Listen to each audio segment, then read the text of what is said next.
All right, what's going on, everybody? My name's Francis, and in the next 5 to 10 minutes, I am going to systematically teach you how to become confident. There's no secrets here, no manifesting, no shouting affirmations in the mirror, no sit down in a quiet room and tell yourself, I am confident, I am confident. None of that BS.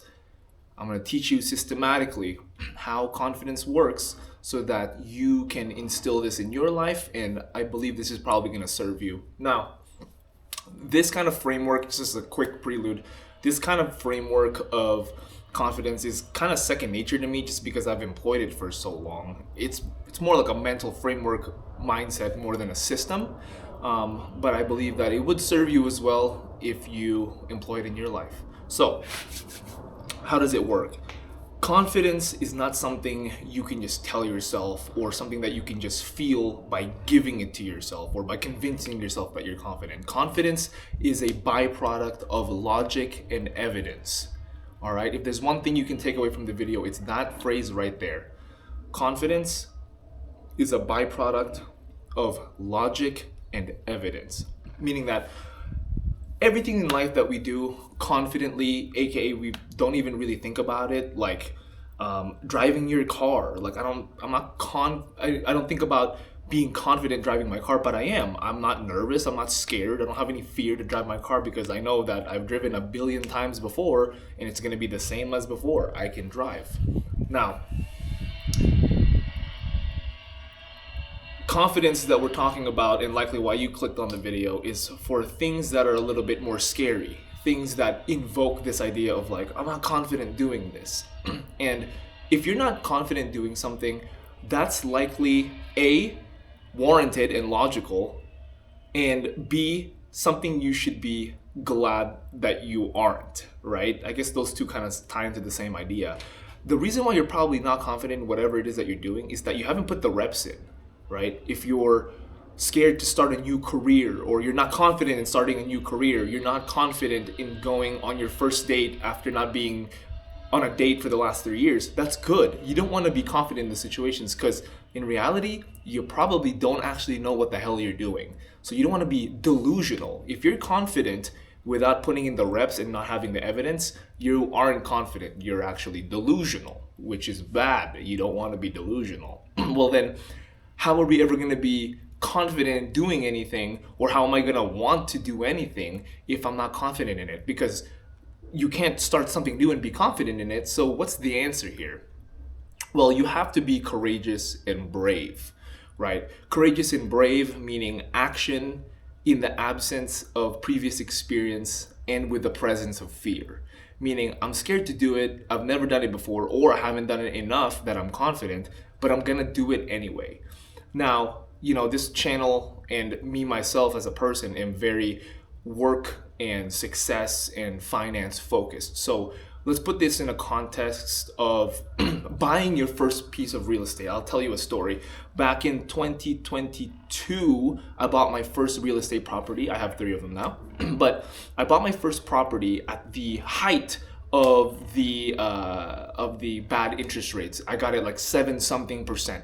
It was an older house in a somewhat part of my city, and everybody around me, my parents, my friends, even certain finance people online, coworkers, they'd be like, oh, don't buy a house, don't buy the house, don't buy the house, it's not gonna work, it's too expensive, the prices are so high, etc., etc., etc.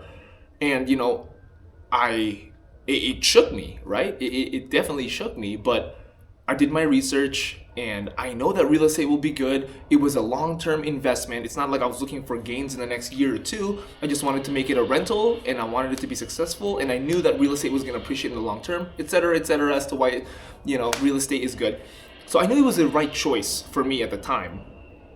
Despite everyone, saying don't do it, everyone's telling me I'm dumb, I'm stupid.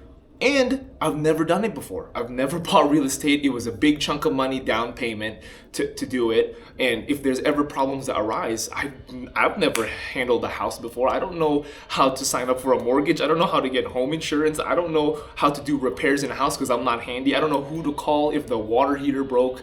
I've never bought appliances. All of these things that you don't know. And despite it, I thought to myself, hey, at the time I was already a nurse. I was like, I'm a nurse. I know how to save people's lives.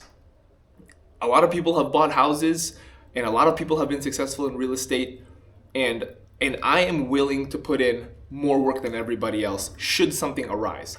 If something that I can figure out comes up, I will handle it. If there's something I don't know shit about, I will do everything I can to figure it out, and I accept that I'm going to make some mistakes. But overall, despite all of these factors that are logically true, I know that this is the right investment for me, and I'll figure it out as I go. And so I had to act with bravery and courage despite being scared and nervous, shaking my hands shaking while I'm signing the papers to the mortgage.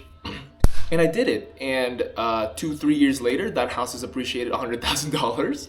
And I've had beautiful renters in there, a beautiful family of 4 or 5, I forgot how many kids they have, who have been paying their rent every month. And nothing catastrophic has had in the house. Now, there were a couple I had to fix a rat issue or a mouse issue because it's out in the desert. I had to replace the water heater twice. I had a leaky water dishwasher, but we figured it out, right? And now I know how to do that for my other real estate properties and for the future. Meaning, and now I'm confident, right? When I bought house number 2, I was like, oh, dude, I've had so many problems and I know how this works with house number 1. House number 2, no problem. House number 3, no problem. I bought a house with my ex-girlfriend. I had to do that. No problem. I know how the buying process works. I knew how to maintain a house, etc., etc. And now I'm confident, right? The initial house that I bought, I had to be courageous. The subsequent houses, I acted with confidence because I knew how to do it. And this is how it works too with a date. Let's say you just ended a really long relationship. You haven't been in the dating market, and then you go on your first date. You're not really acting with confidence. You just have to be brave to be like, man, I don't really know how the dating scene works nowadays. I don't know this girl. I'm so comfortable in the past. I only know how to be a boyfriend. I don't know how to be a Mr. Single Dater guy. But I know that it's gonna be okay. I'm unlikely going to die in this process, and I'll go to sleep and wake up the next day if it happens to be bad. And if it's good, it's good. But you just gotta be brave, act through the fear, even if you're nervous, and get in there. And then the subsequent dates, you're gonna be like, well, I went on date number 1 and it went good, so I know how it feels like when it's good, or it went bad, and be like, okay, well, it was bad, whatever, it was one date, I'm still alive, nothing happened to me, I can go on these future dates with confidence knowing that it's gonna be all right whether it's good or bad. And that's where true confidence comes from. It's I've done this before. If it's bad, then I know what to do, or I know that I'll figure it out if something bad happens, or it's good, and hey, good, it's good, that's what you want to happen, right? And so you just have to get through that initial fear round, right? It could be 1 round, it could be 3 rounds. Like in a date, it could be 1 date, it could be 3 dates, it could be 5 dates until you get a whole experience where you're confident moving forward. Either way, to unlock confidence, and here's the system, right? To unlock confidence, you have to have a bravery or courage experience first, all right?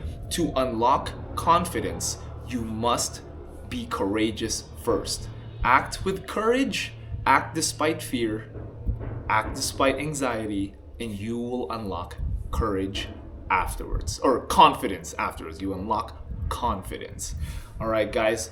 And just think about in your life, now that we've talked about this, everything you do in your life, it's either you're confident, either you're acting in confidence, or you're acting in courage. It's one of the 2 C's. Either you're courageous or you're confident.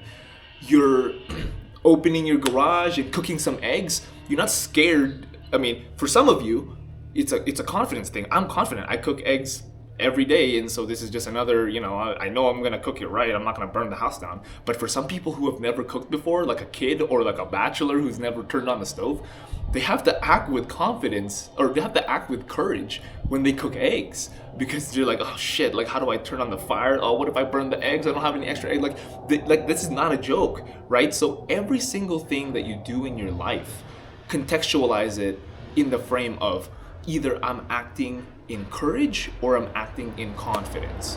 And once you kind of identify which one goes into which pocket, you know that in whatever it is that you're acting in courage, you're just doing the necessary steps to unlock confidence in that one thing, right? Whether it's cooking eggs or saving someone's life, or buying a new real estate property, or investing some money in some stocks, could be anything, right?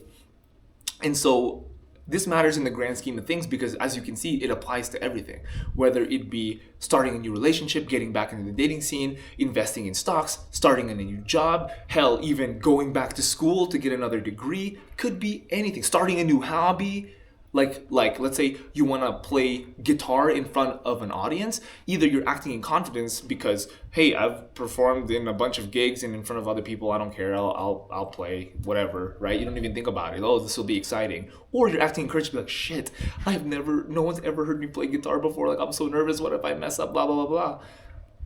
So everything goes into one of those two pools. And next time, and here's another big takeaway. The next time that you feel like you're acting in courage, meaning that you're scared to do whatever it is that you're doing, just know that in that very moment, if you act it, okay, don't let the fear take over you. Act despite the fear, act in courage. You will unlock the confidence in whatever that thing is after you do what you're acting in courage in.